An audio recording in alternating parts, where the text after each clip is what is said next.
कौन कहता है कि कोई भगवान नहीं है? फ्रेंड्स, भगवान है, और विशेष रूप से भगवान अनाथ और विधवा के साथ है। इस अनाथ बच्ची की घटना को सुनने के बाद आप निश्चित रूप से विश्वास करेंगे कि भगवान है। फ्रेंड्स, मैं तुम्हारे दोस्त शालू श्याम मेरे इस चैनल के माध्यम से लोगों की सच्ची कहानी कहना चाहती हूँ, इसलिए प्लीज़ मेरे चैनल को सब्सक्राइब करो और बेल आइकन को दबाएं। एक 5 साल की अनाथ बच्ची उनकी दादी के साथ रहती थी। इस बच्ची की एक बड़ी माँ भी थी और वो अलग घर में रहती थी। इस बड़ी माँ का बच्चा एपिलेप्सी रोग से पीड़ित था और बहुत सीरियस था। उस समय गांव के लोग अस्पताल से भी ज़्यादा काला जादू को मानते थे।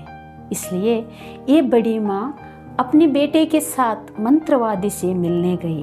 तब मंत्रवादी ने बड़ी माँ से कहा, किसी और के बच्चे के ऊपर काला जादू करने से आपका बच्चा स्वस्थ और जीवित रह सकता है कहकर। तब ये बड़ी माँ बड़ी चतुराई से इस बच्ची को चुनती है, क्योंकि इस बच्ची को माँ और पिता नहीं है। भले ही वो मर जाए कोई फर्क नहीं पड़ता है, ये सोचकर बुरी दिल वाली औरत इस बच्ची को प्यार दिखाने की नाटक करके कभी कभी घर ले जाने लगी। और एक दिन इस औरत ने बच्चे के ऊपर काला जादू करवाई, परंतु इस मासूम बच्ची को ये सब पता ही नहीं था। धीरे धीरे ये बच्ची भी उसी बीमारी से पीड़ित होने लगी। दादी ने इस बच्ची को बचाने की बहुत कोशिश की और बहुत अस्पताल भी दिखाई, फिर भी ये बच्ची ठीक नहीं हो रही। और दिन से दिन ये बच्ची इतना पीड़ित होने लगी कि एक दिन में बच्ची को 4 से 5 बार एपिलेप्सी आने लगी। उतना ही नहीं, जब इसे एपिलेप्सी आती थी तब तेज बुखार और उल्टी भी होती थी।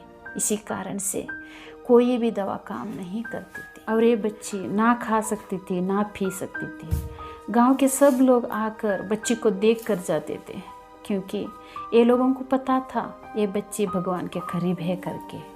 तब एक व्यक्ति ने नानी से किसी विशेष भगवान की पूजा करने की सलाह दी। तुरंत दादी ने ठंडा पानी से स्नान की और वही नीचे बैठ गई और जोर जोर से रोते भगवान से कहने लगे, भगवान प्लीज़ आकर मेरे इस बच्ची को बचाओ। मैं इस बच्ची को नहीं बचा पा रही हूँ, आप कुछ भी करके मेरे इस बच्ची को बचाओ, नहीं तो मुझे भी इसी समय ले चलो। कहते जोर जोर से पूरा दिन रोते रही और भगवान से मांगते रहे। इतना दिन इस बच्ची को बचाने के लिए नानी ने बहुत कुछ की, लेकिन पूरा भरोसा से भगवान से प्रार्थना नहीं की। परंतु उस दिन नानी नहीं उठी उस जगह से, रोते रही और प्रार्थना करते रही और भगवान से कहते रही, बचाना है तो अभी बचाओ, इसी वक्त बचाओ, उस बच्ची को स्वस्थ करो। भगवान ने उसी वक्त नानी का प्रार्थना सुना था और उस बच्ची को स्वस्थ किया था। फ्रेंड्स, शाम को बच्ची उठकर नानी से बातें करने लगी। उस दिन बच्ची को सुबह से शाम तक एपिलेप्सी नहीं हुआ था। उस दिन उतना ही नहीं, जिंदगी भर कभी भी नहीं आया। इसलिए कहते हैं ना, गॉड इज ग्रेट। और उस बड़ी माँ के बच्चा कुछ साल के बाद मर गया। इसलिए friends, what harms you do to others you will experience in return. और आपका जिंदगी में भगवान के बारे में जानना चाहते हैं तो केवल आपको भगवान पर भरोसा करने की आवश्यकता है। आप लोगों को वीडियो अच्छा लगा तो प्लीज़ लाइक करो और सब्सक्राइब करो, और मैं मिलूँगी आप लोगों को नेक्स्ट वीडियो में एक विधवा माँ की कहानी के साथ। तब तक टेक केयर, बाय बाय।